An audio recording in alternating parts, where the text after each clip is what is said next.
aux orties. Il est plutôt question de tenir un débat lucide et serein, posé et apaisé, pour ausculter notre système judiciaire, identifier ses forces et faiblesses et rechercher ensemble les solutions aptes à refonder son fonctionnement et à améliorer ses performances. Je ne reviendrai pas ici sur les principes fondamentaux de la justice dans un état de droit, sinon pour en rappeler la quintessence, à savoir la séparation des pouvoirs, l'indépendance, l'impartialité et l'intime conviction du juge,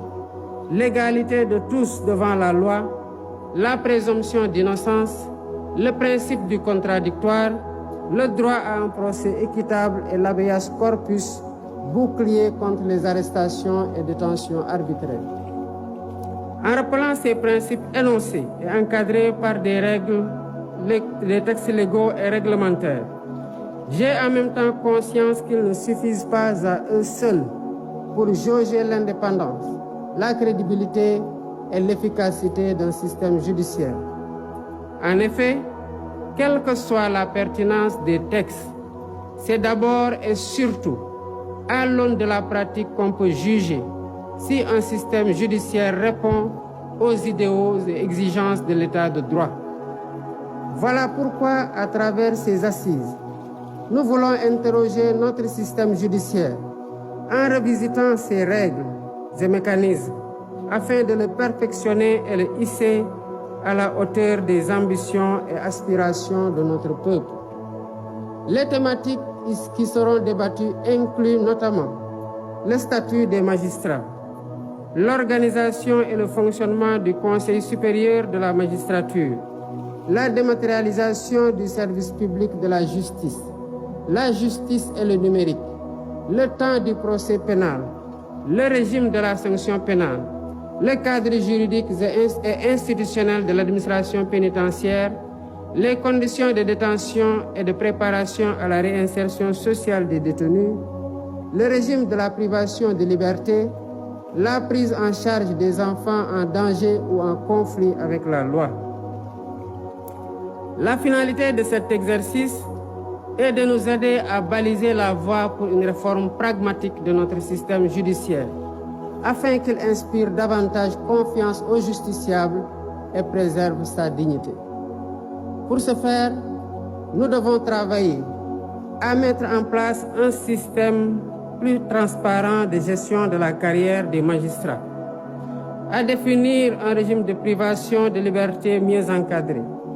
à aménager un dispositif législatif et institutionnel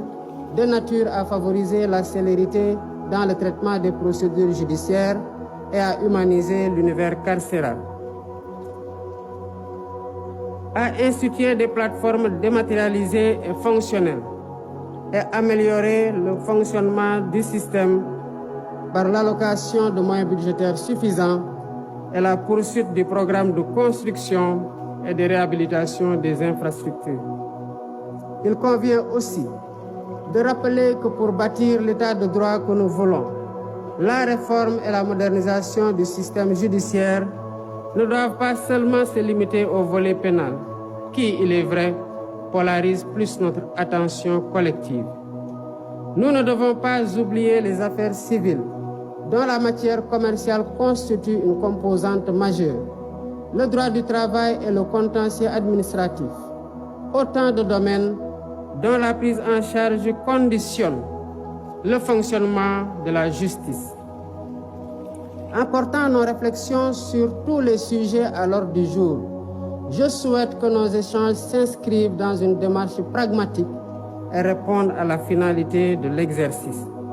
Mais ce faisant, gardons-nous de vouloir bâtir une république des juges qui remettrait en cause le principe cardinal de la démocratie, à savoir le gouvernement du peuple, par et pour le peuple, en vertu duquel les élus restent les dépositaires légitimes du pouvoir étatique. Je suis confiant que nous pouvons y parvenir par une concertation sereine, ouverte et apaisée. Sur ce, je déclare ouverte la journée nationale du dialogue et souhaite plein succès à nos travaux Je vous remercie de votre aimable attention. Voilà, Seigneur Ali.